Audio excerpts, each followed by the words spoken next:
Hola, bienvenidos. En esta ocasión vamos a hablar acerca de las funciones elípticas.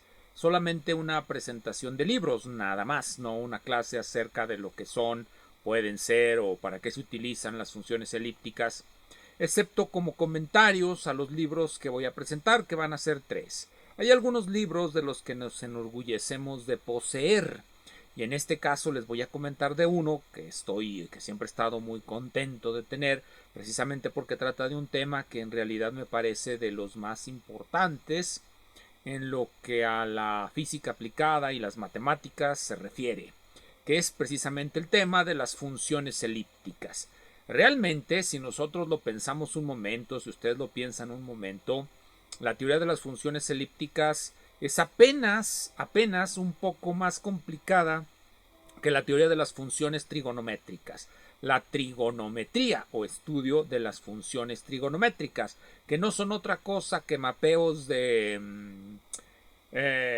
una recta de tamaño 1 en una circunferencia de radio 1.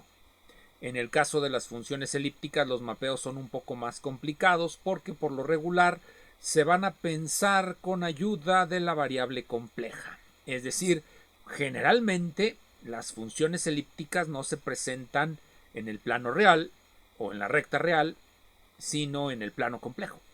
Eso es lo que en ocasiones las vuelve un tanto más misteriosas para algunos, más complicadas para otros y en general se llega a creer que se necesita la variable compleja para tratar de las funciones elípticas. Vamos a ver que hay libros que no las tratan así, por lo tanto no es necesario ese tipo de tratamientos, pero en todo caso, si conocen la variable compleja, dos de los tres libros que les voy a recomendar les van a parecer verdaderamente deliciosos, vamos a decirles deliciosos a estos libros. Voy a comenzar por, como de costumbre en estos videos, los libros que voy a presentar son libros pues ya viejos. Sin embargo, es como presentar tratados de trigonometría de hace 200 años. Bueno, no tanto, de hace 150 años, de hace 120 años. Libros de trigonometría de hace 20 años que son prácticamente los mismos que se presentan ahora. De hecho, gracias a todas las innovaciones pedagógicas, los libros de trigonometría que se presentan por estas fechas son peores, mucho más pobres de contenido que los libros de trigonometría que se presentaban hace 120 años, a niveles más o menos equiparables, de enseñanza. Bien, vamos a comenzar pues con uno que es un poco grandecito. Este libro es de Teoría de las Funciones Elípticas de Briot y Bouquet.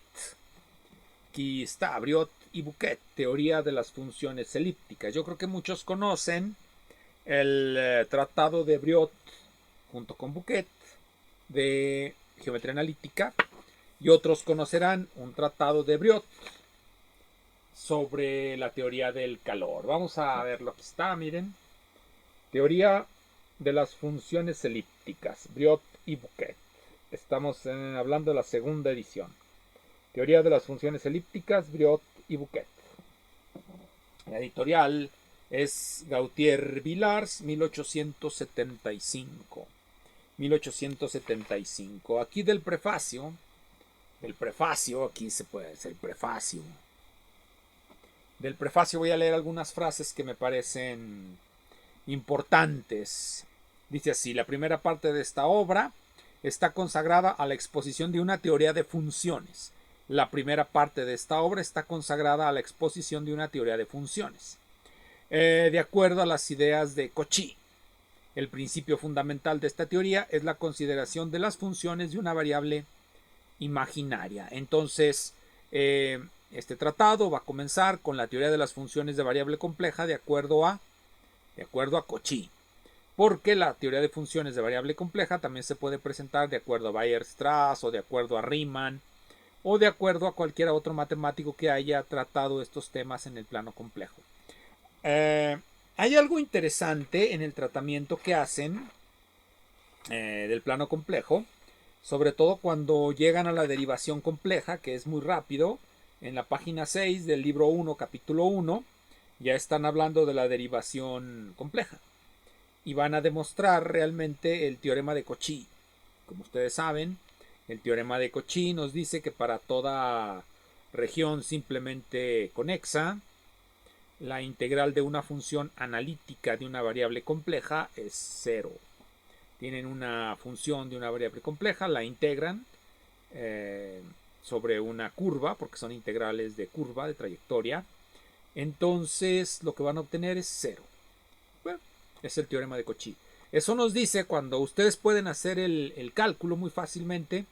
Escriban la función de variable compleja en sus componentes real y compleja, multiplíquenla por la diferencial y van a encontrar la diferencial compleja y van a encontrar dos formas diferenciales. Las condiciones de Cauchy-Riemann de diferenciabilidad no son otra cosa que las condiciones de integrabilidad de esas dos funciones. Por lo tanto, el teorema de Cauchy es equivalente a decir que nosotros formamos una función analítica con ayuda de funciones que satisfacen la ecuación de Laplace, que viene a ser la condición de integrabilidad de esas formas. Todo esto es la famosa postura de Cauchy. Luego nos van a hablar de las funciones algebraicas y el tratado es un tratado de matemáticas, este tratado. Así que no vamos a encontrar ejemplos tomados de la física, de la geometría o de alguna otra cosa. Es un tratado de teoría de funciones de variable compleja que tiene por eje de exposición las funciones elípticas. Y es un librote, o sea, está grande. Se los voy a comparar con el siguiente. Está más chiquito. Vean la diferencia. Está más chiquito. Vean la diferencia. Bien, vamos a este otro. Este otro sí es de aplicaciones y se supone que es un tratado elemental. Este sí es de aplicaciones. Siempre me comentan, bueno, es que a mí no me interesa que esos libros estén en español o que estén en francés o lo que sea, a mí me interesa que estén disponibles en la librería que está aquí a un lado de mi casa. Bueno, hay que recordar que ya no estamos limitados a las librerías que están a la siguiente calle de nuestra casa o las que están en nuestra cuadra, sino que ya podemos comprar libros por internet. Entonces muchos de estos libros se pueden conseguir fácilmente por internet. Este, por ejemplo, lo pueden conseguir por internet. El anterior me parece que también. Y el que les voy a mostrar al final, bueno, también. Este que les voy a presentar ahora es un tratado de funciones elípticas de Paul Appel y Lacour. Lacour, principios de las funciones elípticas. Principios de las funciones elípticas. No esperen, digamos, si ustedes ven este libro, aquí se los enseño. Vean el libro, el encuadernado no es precisamente el encuadernado con el que lo venden. El encuadernado es ya resultado del dueño que quiere que su libro se vea bonito y que quiere que se conserve. Este originalmente era, por supuesto, bueno, qué bonitos se ven estos. Este es principios de la teoría de funciones, este se maneja más fácil. Principios de la teoría de las funciones elípticas y aplicaciones, miren, aplicaciones. Este trae aplicaciones. Así que aquí sí podemos encontrar aplicaciones a la mecánica, a la geometría. No es una pura teoría de funciones. Aquí está el autor, Appel, y el otro coautor, Lacour. Y este también es de Gautier Villars, y aquí está la fecha. Este es de 1922. 1922, mucho más nuevo que el anterior, mucho más nuevo. Y va a presentar la teoría también con ayuda de la variable compleja. Dice aquí, prefacio de la primera edición, dice lo siguiente, la primera edición más o menos, déjenme les digo, 1896, primera edición de 1896. La segunda edición es la que es de 1922. Entonces la primera edición, 1896, y un prefacio de esa primera edición del 1896. La teoría de las funciones elípticas meromorfas, doblemente periódicas. Es así como les van a denominar ellos en la terminología de las matemáticas. Las funciones elípticas también se llaman teoría de las funciones meromorfas doblemente periódicas. Meromorfas doblemente periódicas, llamadas también funciones elípticas. Es la ilustración más simple y más completa de la teoría moderna de funciones. Es lo primero que nos va a decir. Como comentaba en el anterior, los autores Briot y Bouquet presentan una teoría de funciones en el sentido de Cauchy, la teoría de las funciones de variable compleja en el sentido de Cauchy, que a final de cuentas en muchos aspectos es el sentido en el que se presenta en libros más modernos como el Churchill, que yo me figuro que muchos han leído. Hay otros, Remmert, me parece, Remmert del Springer, es un libro de funciones de variable compleja, muy bueno, muy bueno. Pero, bueno, el Churchill presenta los elementos básicos de la teoría de funciones de variable compleja en el sentido de Cauchy.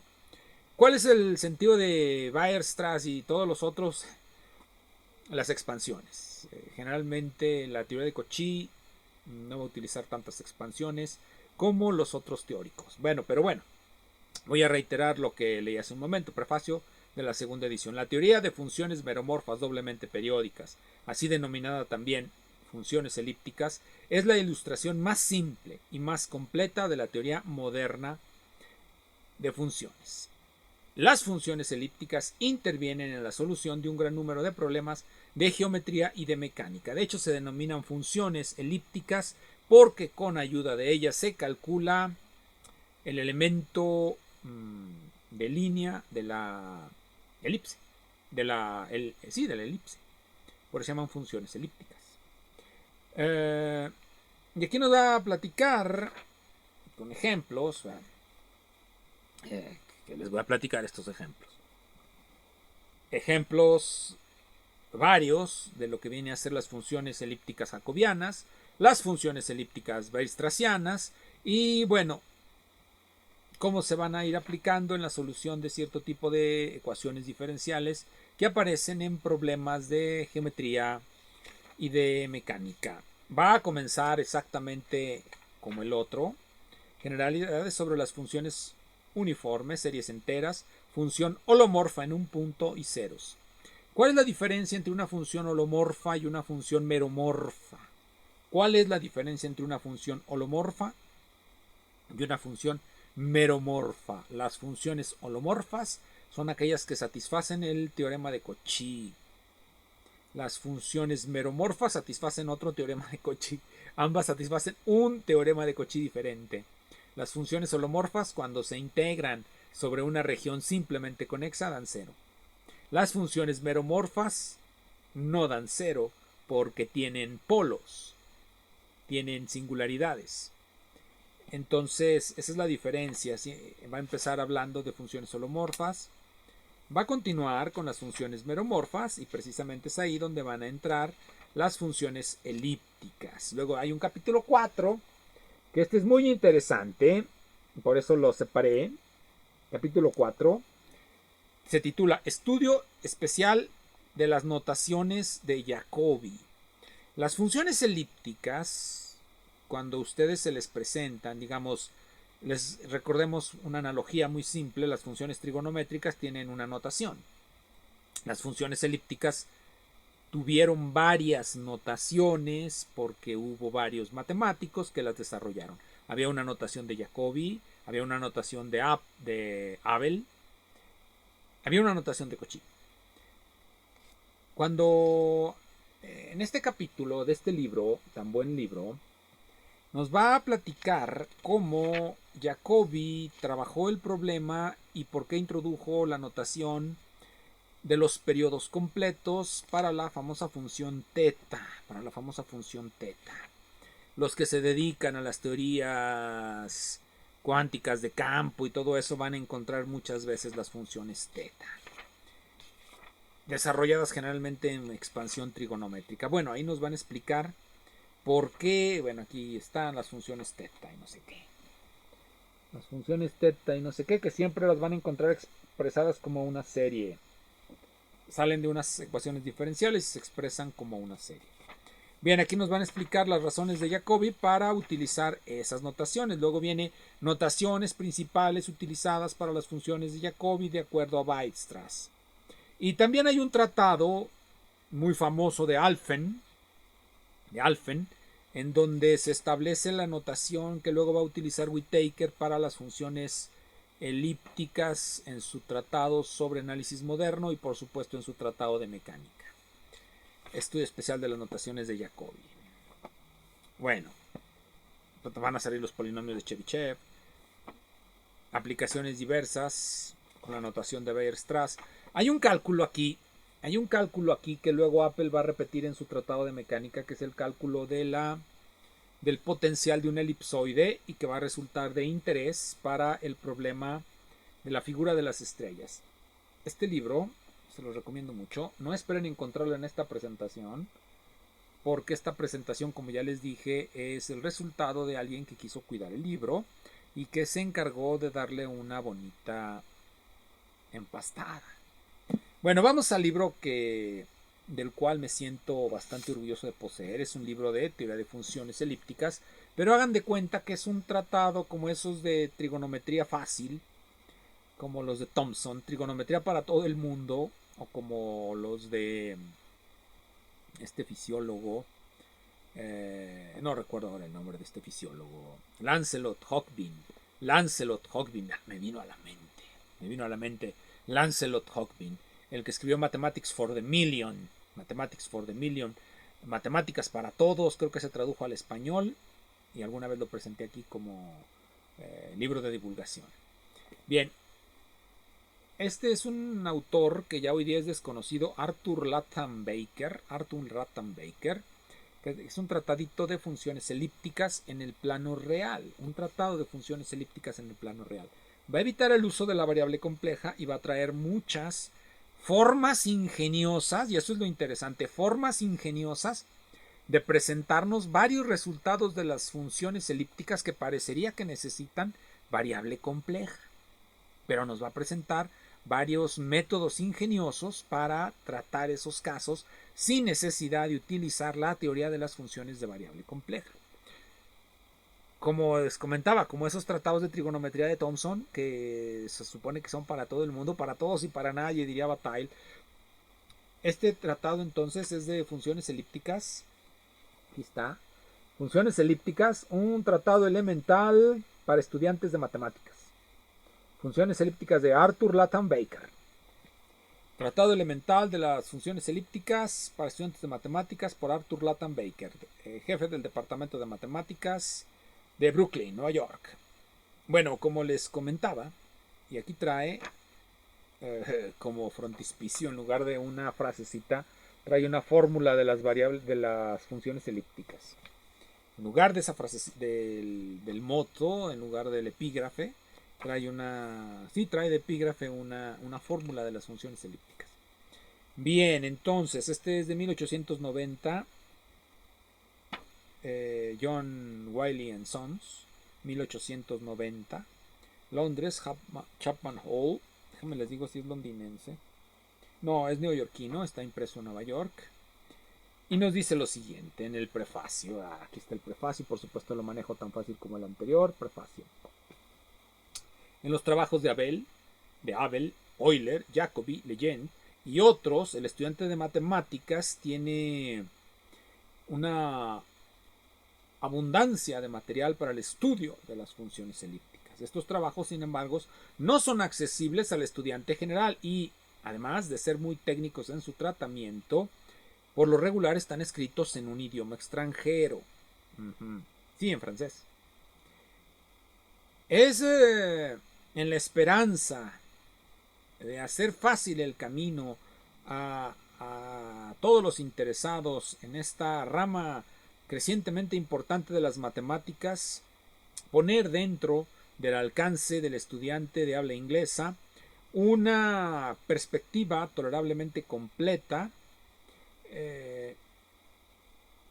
de la teoría matemática, el lenguaje y los métodos.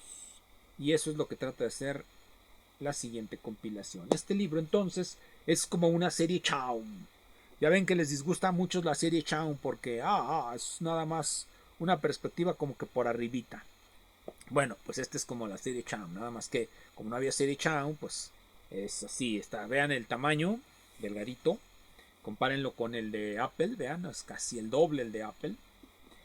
Y sin embargo, este librito se las va a arreglar para presentarnos la teoría de las funciones de variable funciones elípticas de una manera bastante completa y bastante ingeniosa. Arthur Latham Baker, les iba a comentar, pero no les comenté. Arthur Latham Baker era un matemático muy famoso a principios del siglo XX en Estados Unidos.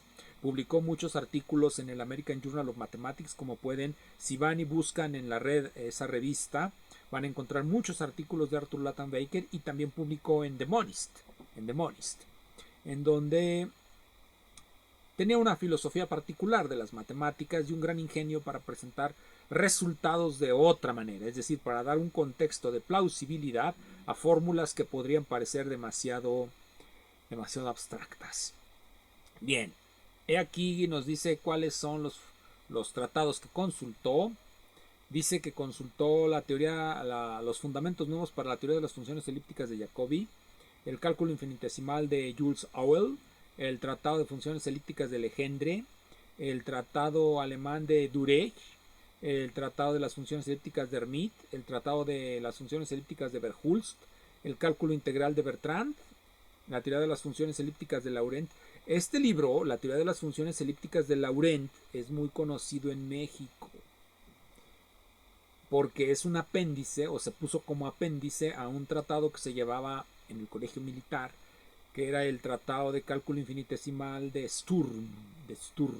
Entonces, ese libro de funciones elípticas, que es otro librito, es muy conocido en este país, o fue muy conocido.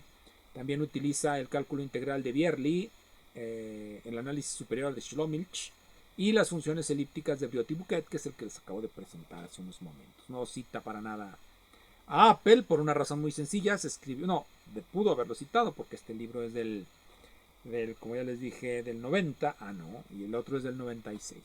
No lo pudo citar. Sería anacrónico que lo citara. Bien, entonces el capítulo, aquí viene el índice, una lectura al índice. Bueno, no sé si se alcance a ver el índice, pero ahí hago lo posible porque se vea el contenido, para que vean el índice. En tan poquitas hojas, tanta cosa que trata. Bien, les voy a leer los títulos. En capítulo introductorio, que no está escrito por el autor, ahorita les digo por quién está escrito. Capítulo 1, integrales elípticas. Capítulo 2, funciones elípticas. Capítulo 3, periodicidad de las funciones. Capítulo 4, la transformación de Landen. Capítulo 5, las funciones completas. Capítulo 6, evaluación de la función primitiva de Legendre. Factorización de las funciones elípticas, capítulo 7. Capítulo 8, la función teta. Capítulo 9, la función teta y la función h. Capítulo 10, integrales elípticas del segundo orden. Capítulo 11, integrales elípticas del tercer orden. 12, 13, 14, 15 y 16 son cálculos numéricos, es decir, explícitamente cómo se calculan ciertos parámetros de estas funciones elípticas. Y capítulo 17, aplicaciones.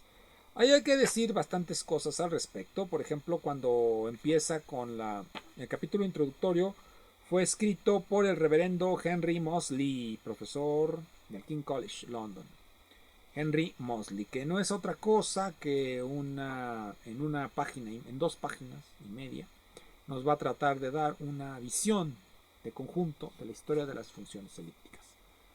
Muy comprimida, por supuesto. Aquí lo interesante, capítulo 1, por eso les digo que este libro es maravilloso, nos dice la forma más general de la ecuación elíptica general es esta. Nos dice cuál es, aquí está. Esta es la forma más general y luego la reduce por un método de fracciones parciales que está al alcance de todos. Se supone que es un tratado que está al alcance de quien ya llevó un curso de cálculo integral y que por lo tanto está listo para vérselas con todo este tipo de manipuleo de símbolos del álgebra general, y hablaré de esto en el siguiente de esta serie de videos sobre Poincare. Bueno, este no fue sobre Poincare, fue sobre las funciones elípticas, pero el siguiente será sobre Poincare.